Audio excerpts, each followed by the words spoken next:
Zhou Mi is Senior Research Fellow at the Chinese Academy of International Trade and Economic Cooperation. Thanks so much for joining us. So why has China delivered stronger than expected April trade data?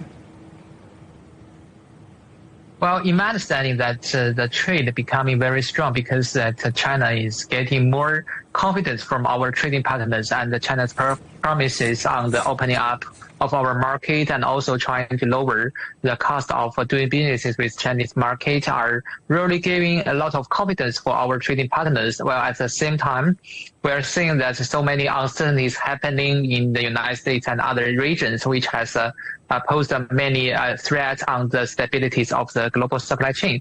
So by the contrary, I would say that many people are really thinking that China is providing more certainty and they want to be supported by the connection with China, and not only from the export, but also from the import, because China's market is really strong. So all these factors combine to give a very strong support for the trade performance for the April trade of China's import and exports.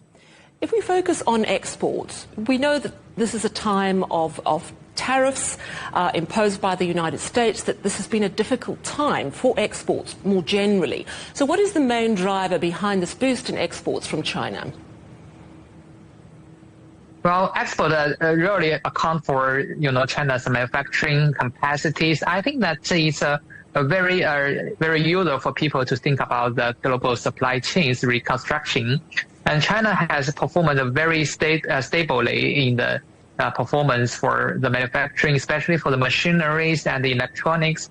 So if you're looking at the data, the electronics and also some of the equipment, like for the vehicles, are really getting a very strong momentum for the increase. I think many countries are really benefiting from that because they really want to have a better industrialization. So they imported the parts from China, including the auto parts and other parts.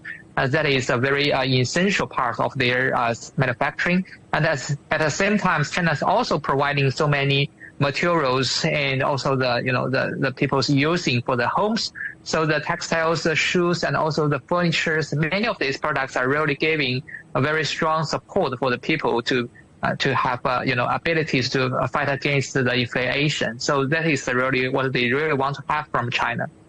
Imports have also grown really well. So what does that say about domestic demand in China?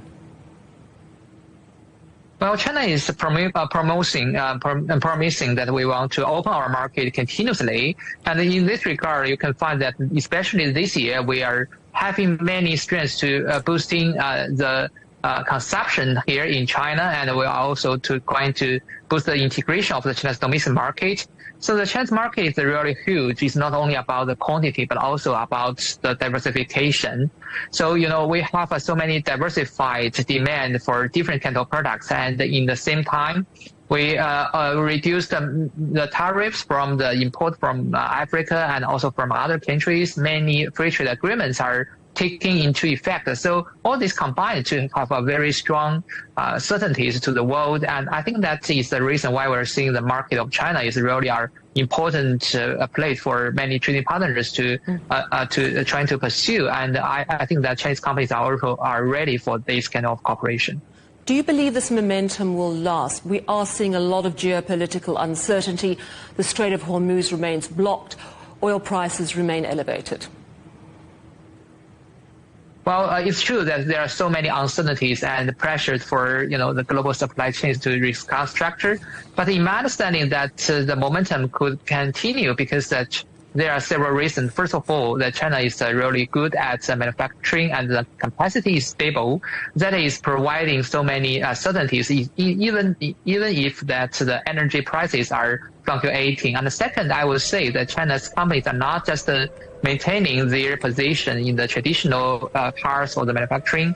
They are doing more innovative investment and improving their abilities for the robots and the other new materials. And the third, I would say that Chinese government are coping with our partners in the different ways, like in the Belt and Road regions, and also from the Europe side. I would say that both sides are really good at trying to improve the relations, and that is giving many support for the trade and also for the enterprises to continue to have a better performance in the trade between China and our trading partners. All right, thank you so much for speaking to us. That's Zhou Mi from the Chinese Academy of International Trade and Economic Cooperation.